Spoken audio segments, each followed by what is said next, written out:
ఆ భూములు ఎట్లా దెబ్బ పెడదాం, ఇంకెంత కమిషన్ కొడదాం, ఇది తప్ప రాష్ట్ర ప్రయోజనాలు, నీళ్లు, రైతులు, మనుషులు లేరా ప్రాజెక్టులు ఎందుకు 2 నెలల నుంచి ₹1 పెట్టలే? ఎందుకు ఒక తట్టడి మట్టి తీయలే? ఎవరు నిరోధించిన మిమ్మలను? ఎవరు అడ్డుపడ్డారు మీకు? ఎవరు కట్టేసారు మీ కాళ్ళను? అటు పైసా పనిచేయరు, నిష్క్రియాపరత్వంగా ఉంటారు. ఈ డిపిఆర్ పంపిస్తే సపోర్ట్ చేయరు. ఇలా చివరికి 45 టీఎంసీ అని రాస్తారు. అంటే ఏం కాబోతుంది? ఎవరో ఒత్తిడి ఉంది దీని వెనుక? ఏం కుట్ర దాగుంది ఇది? 2 ఏళ్ళ నుంచి నేను మౌనం పాటించి చూసుకుంటూ వస్తున్నాం. తప్పని పరిస్థితి నేను బయలుదేరినప్పుడే తప్పదు. అటు కేంద్రాన్ని ఎక్స్పోజ్ చేస్తాం, ఇటు రాష్ట్రాన్ని ఎండగడతాం ప్రజల మధ్యలో ఖచ్చితంగా. ఇలా మొత్తం విస్తారంగా మాట్లాడినాం, చర్చించినాం. చాలా పెద్ద ప్రజా ఉద్యమాన్ని శ్రీకారం చుడతాం. కంపల్సరీ పాలమూరు, రంగారెడ్డి, నల్లగొండ జిల్లాలలో గ్రామాన దానికి పోస్టర్ డిజైన్ అవుతుంది, కరపత్రం డిజైన్ అవుతుంది. ప్రజా ఉద్యమాలు చేస్తాం, పెద్ద బహిరంగ సభలు పెడతాం. నేను స్వయంగా అటెండ్ అవుతున్న బహిరంగ సభలకు. ప్రజాక్షేత్రంలో ఈ ప్రభుత్వం యొక్క నిష్క్రియాపరత్వాన్ని ఎండగడతాం. ఇప్పుడు వాయిస్ అయితే తెలంగాణకు, మరి తెలంగాణకు ఉన్న ప్రభుత్వం మాట్లాడకపోతే ఇంకెవరు మాట్లాడాలా? మాకు 2 బాధ్యతల్ని, ఒకటి తెలంగాణ తెచ్చిన పార్టీగా, రెండవది ప్రధాన ప్రతిపక్షంగా కూడా కంపల్సరీ మా డ్యూటీ మేము చేయాలి. అందుకోసం గాను వీళ్ళు ఏదో తమాషకు మేము అదోటి ఇదోటి అడ్డం పొడుగు మాట్లాడి, కిరికిరి మాటలు మాట్లాడి, ఈ కారు కూతలు కూసి ఏదో చేస్తామనుకుంటే నడవదిగా. ఈ ఏళ్ళ దాకా వేరే కథ, రేపటి నుంచి వేరే తోలు తీస్తాం ఎక్కడికక్కడ. ప్రజలు ఖచ్చితంగా ఎక్కడికక్కడ నిలబెట్టే ప్రయత్నం చేస్తాం. అడుగున చెక్ చేస్తాం, ప్రతి విషయంలో చెక్ చేస్తాం. Sufficient time we have given. మేము తొందరపడి మేము ఎందుకు కన్నెర్రి అయ్యి మా ప్రభుత్వం పోయింది వీళ్ళు వచ్చింది అనేటువంటి ఒక పిచ్చి అయ్యి అట్లా మేము చేయలే, అటువంటి వాడికి పోలే.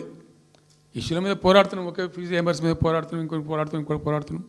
రకరకాల భూదందాల మీద, దోపిడీ మీద, చెర్ల మీద పోరాడుతున్నాం. పార్టీ కొట్టాడుతున్నది, తప్పదు కాబట్టి కొట్టాడుతాం. ఇప్పుడు మొత్తం మొదటికే ముప్పొచ్చే పరిస్థితి ఉంది.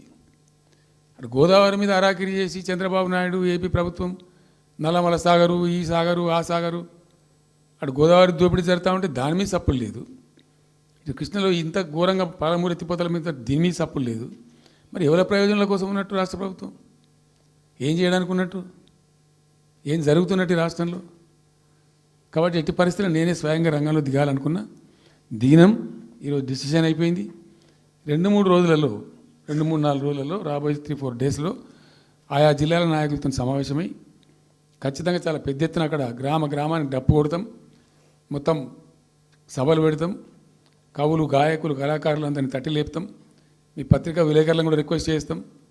అక్కడ జరిగే అన్యాయాన్ని, ప్రజలకు జరిగేటువంటి అన్యాయాన్ని, ఈ జలదోపిడిని అరికట్టాలని ఈ కేంద్ర ప్రభుత్వం అవలంబిస్తున్న విధానాన్ని కూడా తప్పకుండా చేస్తాం. ఇన్ని రోజులు ఒక రకంగా పోయినాం, కానీ తప్పేటట్లేదు. ఇప్పుడు ఎవరితోనైనా సరే కొట్లాడతాం, తెలంగాణ కోసం భయపడం, యాందాకైనా పోతాం, ఈ కొండ మీద గోప అయినా సరే కొట్లాడతాం, తప్ప ఇడిచిపెట్టాం. ఇక్కడ ఏమి ముఖాలు చూసేది కానీ ఇంకోటి కానీ నైసిటీస్ ఏమి లేవు. There is no necessity at all. Will fight, డెఫినెట్గా ఫైట్ చేస్తాం. ఎందుకంటే రక్షించుకోవాలి, రాష్ట్రం యొక్క హక్కులు రక్షించుకోవాలి, నీళ్ళు రక్షించుకోవాలి, రాష్ట్ర ప్రజల ప్రయోజనాలు రక్షించుకోవాలి. ఈ విధంగా ఇప్పుడు మా కళ్ళ ముందే జరిగినటువంటి దీనిలో ఈ దుర్మార్గంలో ఎట్లా మౌనం పాటిస్తాడు కేసీఆర్? ఎందుకు మౌనంగా ఉంటాం? ఎవరి కోసం ఉంటాం? ఎందుకోసం ఉండాలి?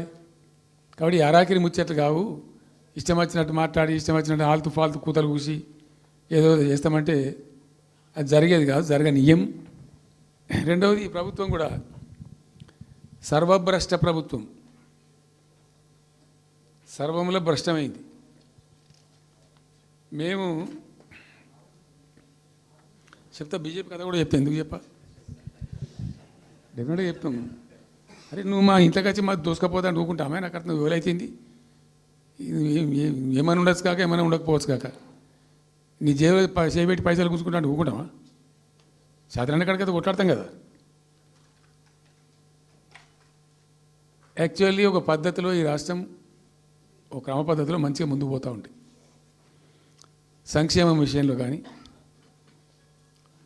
అభివృద్ధి విషయంలో కానీ, పారిశ్రామికీకరణలో కానీ, ఐటీ రంగంలో కానీ,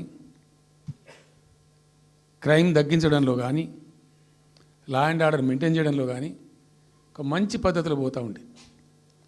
ఇవాళ ఏందండి, జంట నగరాలలో పట్టబగలు నడి రోడ్డు మీద హత్యలు జరుగుతున్నాయి, అడిగే దిక్కు లేదు, మానభంగాలు జరుగుతున్నాయి, రేపులు జరుగుతున్నాయి.